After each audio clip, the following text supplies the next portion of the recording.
another day in the life.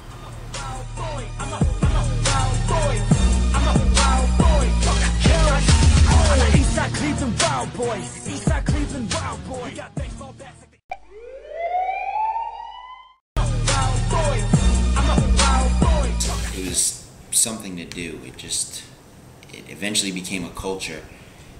And unfortunately, you end up doing things that you don't agree with, and you see death, you see a lot of things happening in that lifestyle, but over time it just becomes the only thing you really have to live for.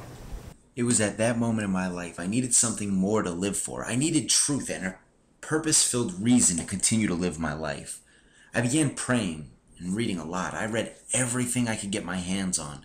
Thanks to the encouragement from a brother in the faith, I began to devour the scriptures. I always compare it to how God told Ezekiel to eat the scroll. The more I learned about the truth in the Bible, I began to have an unnatural zeal, which is what I call a zeal empowered by knowledge. Zeal empowered by knowledge was the expression of being freaked out by the good news that Jesus brought. I became the guy who would teach and preach the gospel to anyone, anywhere.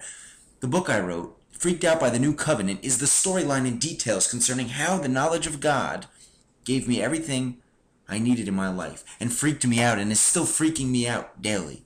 A reformation is happening in the church, my friends, and it is beginning with men and women of God being convicted by biblical truth. And with a zeal empowered by knowledge, the gospel we preach and live will bring forth the healing of the nations. It's time we truly become freaked out by the new covenant.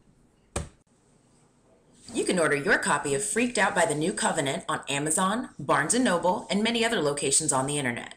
Visit freakedoutmovement.com for more information. Please contact Michael Miano at ChristianityGoneWild@yahoo.com to book him as a speaker at your next conference.